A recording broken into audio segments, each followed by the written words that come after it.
Good morning, Your Highness, Excellencies, friends and colleagues.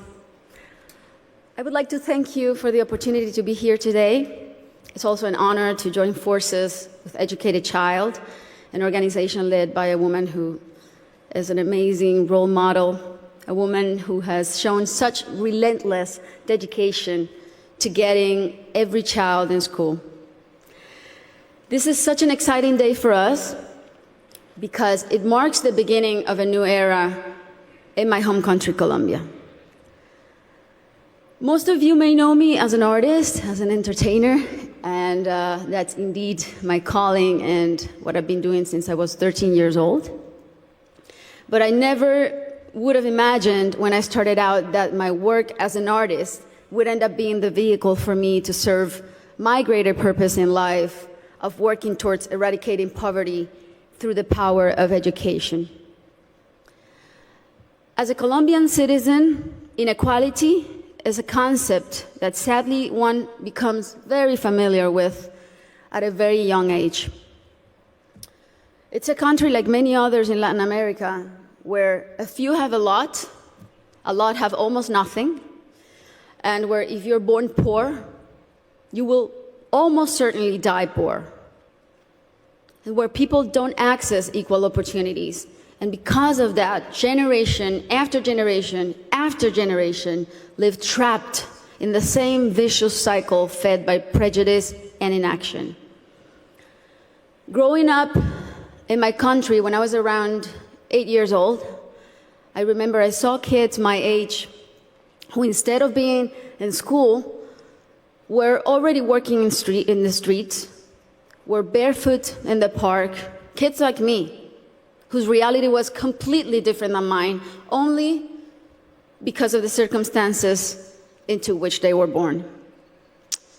It was really hard for me to accept that something so unjust didn't have a solution.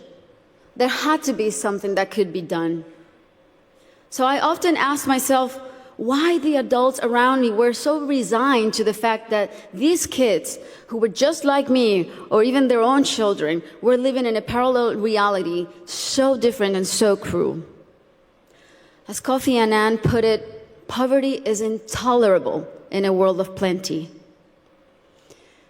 So as soon as I had some success, the first thing I wanted to do was to invest as many resources as I could into what later would become the most meaningful project of my life, working for children.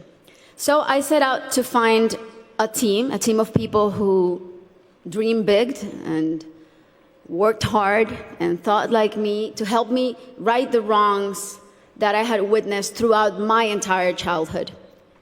And that's when our foundation, the Barefoot Foundation, Pies Descalzos Foundation, was born. I knew, and I was only 18 years old then, but I knew that I wanted to focus on children and improving their lives, but I didn't know where to start. So I really felt that I needed to learn what the roots of inequality and low social mobility were. So I decided to study the reasons why children were working in the streets, or why some children were being recruited by the violent organizations like the paramilitary or the guerrillas. Why were so many children suffering from chronic malnutrition? And I realized that most of the issues that children face in my country had and have a common denominator: the lack of access to quality education. To me, it became crystal clear that education was the surest way to give all of these kids the best fighting chance of improving their circumstances in life, because education is the great equalizer. When I started building schools in Colombia, we chose the most remote areas where there was literally nothing, no infrastructure, no paved roads, no electricity, no potable water, and we decided to build in those places, but not only build schools, but state-of-the-art schools.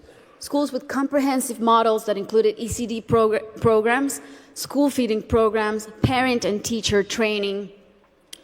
And another very important part is we decided to engage the government as a strategic partner and made it nearly impossible for them to say no to doing their part by showing them results through our holistic model that really proved to work.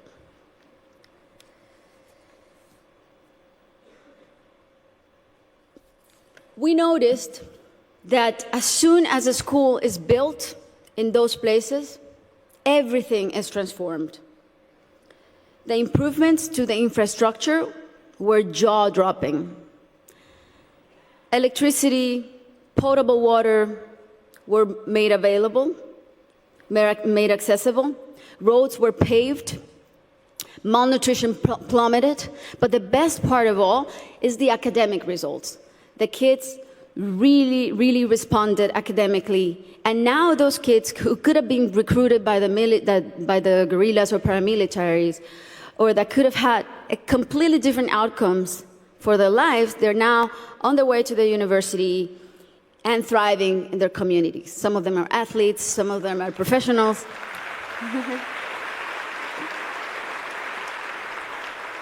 That's why it really is a thrill to work for education. That's why I'm so passionate about it, because I've really seen results that are as palpable as this podium. And seeing all these success stories that have a name and a last name has been one of the most rewarding things I've done in my lifetime, even more so than winning Grammys, I think. Now,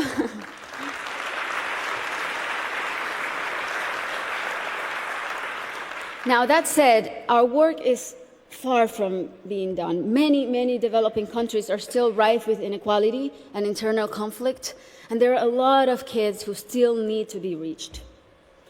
History is not only the past. History is made every day in the present. And what matters now is how we go forward and how we fix what's wrong. And that is the real challenge.